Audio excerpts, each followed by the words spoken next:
Bonjour à toutes et à tous, nouvel épisode de 5 minutes chrono dédié à l'utilisation du multimètre en électricité. Dans cette vidéo, je vais m'attarder sur les deux principaux modes d'utilisation du multimètre, à savoir le mode voltmètre pour mesurer des tensions électriques en volts et le mode ampèremètre pour mesurer des intensités en ampères. Faites bien attention à ne pas confondre ces deux modes d'utilisation.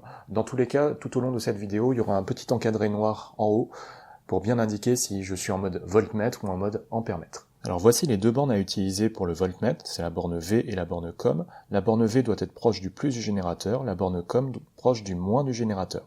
Vous avez ici les calibres qui représentent la tension maximale qu'on peut mesurer avec le voltmètre.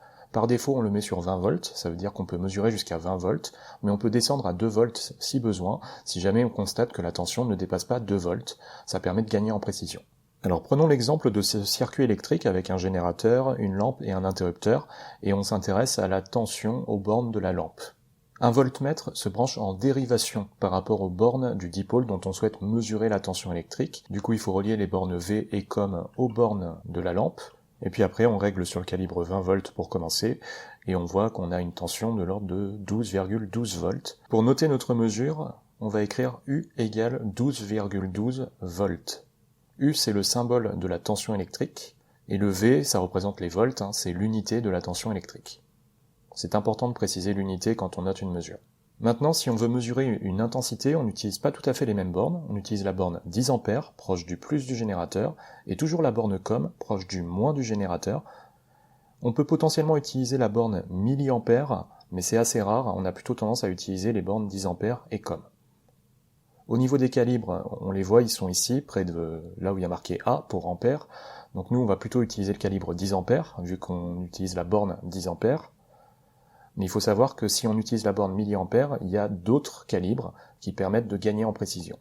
Alors reprenons notre circuit avec un générateur, une lampe et un interrupteur.